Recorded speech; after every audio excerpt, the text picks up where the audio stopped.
calling from a 951 area code. Who's this? Where are you calling from? Hannah from San Diego. Hannah from San Diego. What's on your mind?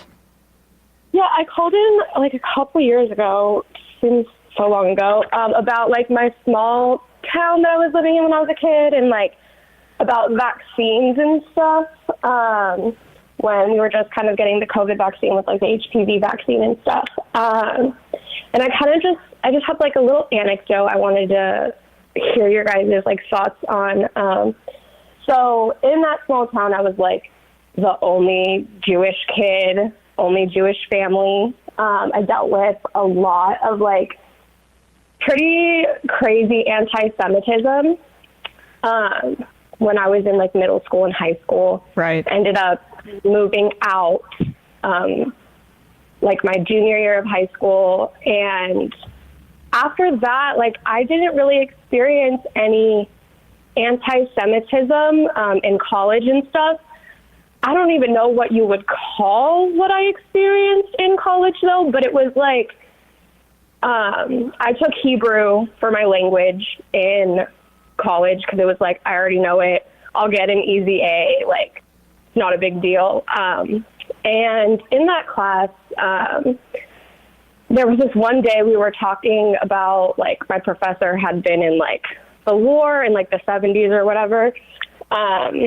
And she was like, can you believe that, like, they want to, I don't even know who they was, but, like, they want to give the Iron Dome technology to the Palestinians and to all these other countries. And can you believe it? They don't deserve that. We deserve that.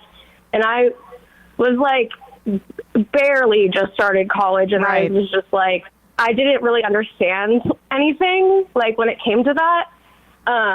But when so you boil that like, argument down, just thinking it for a second, that's Jewish supremacy. We deserve it, they don't. No, for sure. Yeah. Yeah, and so, I mean, looking back, knowing more, having more information, they were fucking crazy. Oh, sorry. But, and I was just like, I'm a person that speaks my mind no matter what. You like, obviously, I'm not going to, like, push past, like, my knowledge of a situation, but I was like, I mean, I guess, like, I don't really care. Like, I feel like everyone should be protected. Like, also, like, I kind of just don't agree with, like, the military-industrial complex or, like, war in general. So, like, why do I care if, like, you know what I mean?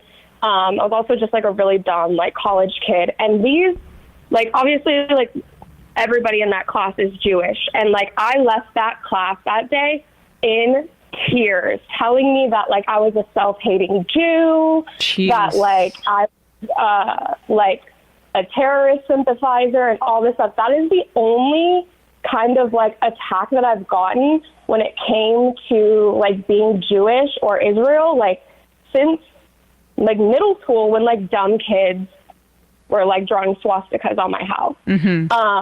So, like, I don't even know what you would, like, call that, but, like, I'm saying is, like, in college where, you know, we're talking, like, we hear a lot about, like, anti-Semitism on college campuses. Like, I don't know if you would call that anti-Semitism necessarily, but, like, that's the only stuff I've gotten on a college campus was, like, a class full of Jews screaming at me, telling me that, like, I was a terrorist sympathizer for, like, not really caring who has an Iron Dome or, like, not wanting war. Right. It's kind of crazy. Like, I've been to, like, 2 colleges. I've never seen anti-Semitism on either campus. Never heard of any anti-Semitism. Like I said, I also was, like, in, like, kind of, like, you know, the groups on campus, like, and I've never seen anti-Semitism. And, like, it's so interesting that everyone's talking about the only time I've ever seen anything close was, like, other Jews screaming at me.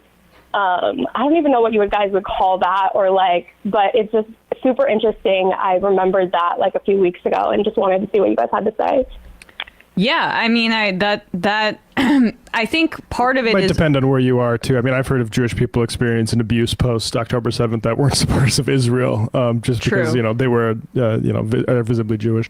Yeah, I don't doubt that anti-Semitism has increased since October 7th.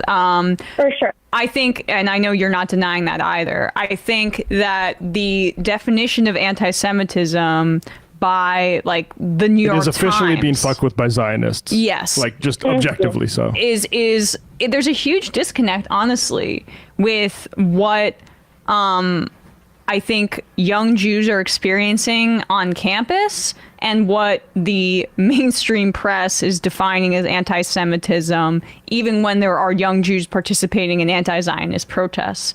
So I think that is in part what you're seeing, is there has been a significant increase in anti-Semitism since October 7th.